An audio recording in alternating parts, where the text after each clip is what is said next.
You connect a cylinder filled with gas, open the valve, and nothing comes out. Found everywhere, from spacecraft and chemical plants to the frying pan in your kitchen.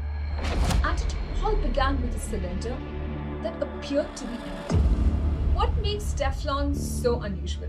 The biggest breakthroughs don't come from finding exactly what you were looking for. They come from asking,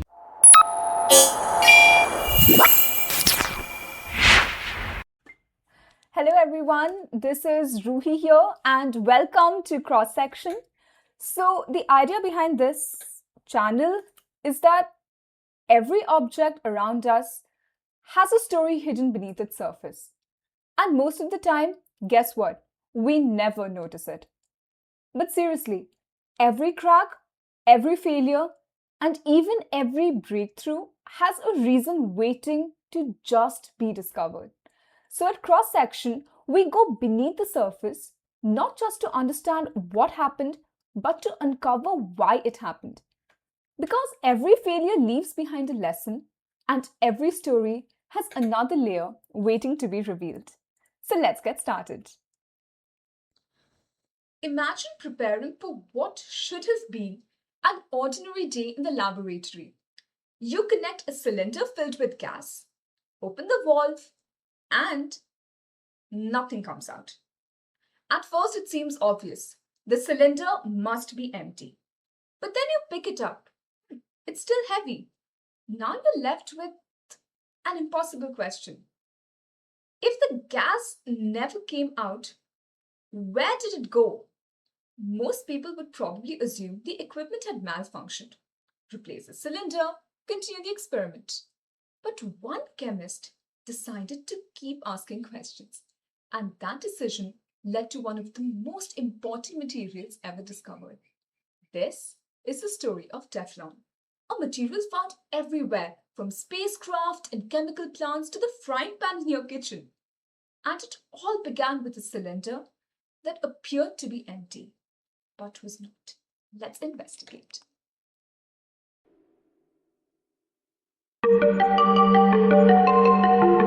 It's 1938. At the DuPont laboratories, chemist Roy Plunkett was working on a completely different problem. His goal wasn't to invent a non-stick coating.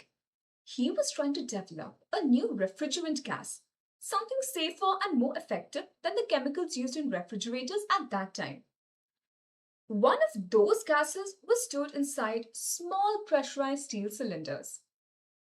On the morning of April 6, Roy and his assistant prepared one of those cylinders for another experiment. The valve was opened, and as we saw before, nothing happened. No gas escaped. That wasn't unusual by itself. Sometimes valves become blocked, but something didn't add up. The cylinder still weighed almost exactly the same as before. So, where had the gas gone? Roy could have picked up another cylinder and continued his work.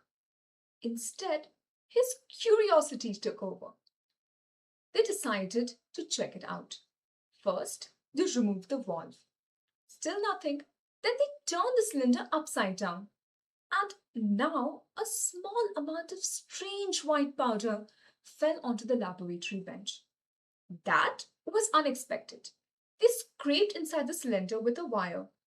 More powder appeared. Clearly, there was much more hiding inside. And finally, they cut the steel cylinder open. The inside wasn't empty at all. Its walls were coated with a strange white waxy solid.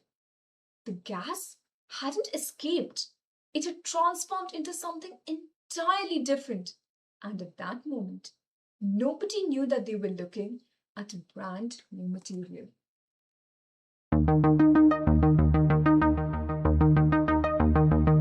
The obvious question now was, what exactly was the strange white substance? The more they studied it, the stranger it became. Almost no chemicals reacted with it.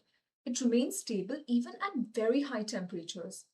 And perhaps, most surprisingly, almost nothing wanted to stick to it. It behaved unlike any material they had seen before. This new material was called polytetrafluoroethylene or PTFE. Today, most of us simply know it as Teflon. So, what makes Teflon so unusual? Imagine trying to pull apart two strong magnets. They naturally cling to each other. Now imagine replacing those magnets with two smooth ice cubes. Instead of gripping, they simply slide past one another. Teflon behaves a little like that. Its surface has very little tendency to interact with other materials. And instead of sticking, things prefer to slide. Engineers describe this as having very low surface friction. But why? Okay, imagine wrapping a valuable object in an incredibly tough protective shell. Now imagine trying to reach what's inside. It's difficult, right? Because the shell protects it from almost everything around it. Something similar happens inside Teflon. Its carbon atoms are surrounded by fluorine atoms that form an exceptionally stable outer shield.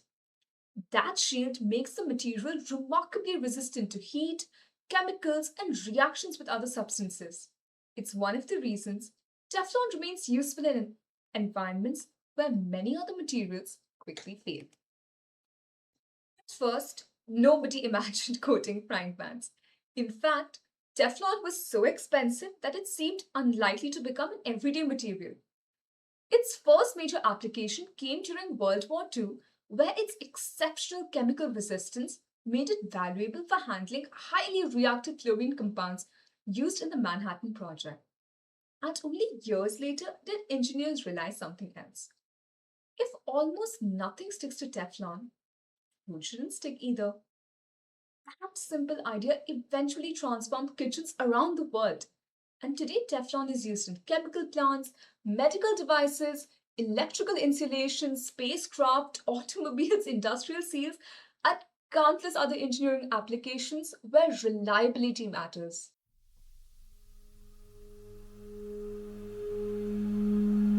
The discovery of Teflon changed more than material science. It changed the way scientists think about unexpected observations. The experiment hadn't produced the refrigerant Roy Plunkett was trying to make. By every normal measure, it had failed. But Roy didn't stop when the experiment stopped making sense. He kept asking one simple question. If the gas didn't leave the cylinder, where did it go? And that question changed the world. The lesson wasn't that every failed experiment hides a revolutionary discovery. Most don't. But history's greatest discoveries often begin with something that doesn't make sense. A measurement that refuses to match expectations, a result that seems impossible, or an empty cylinder that clearly isn't empty. The greatest discovery wasn't just Teflon, it was a curiosity to keep investigating when the easiest answer would have been to move on. Because in science and engineering, sometimes the biggest breakthroughs don't come from finding exactly what you were looking for. They come from asking why you found something completely unexpected instead.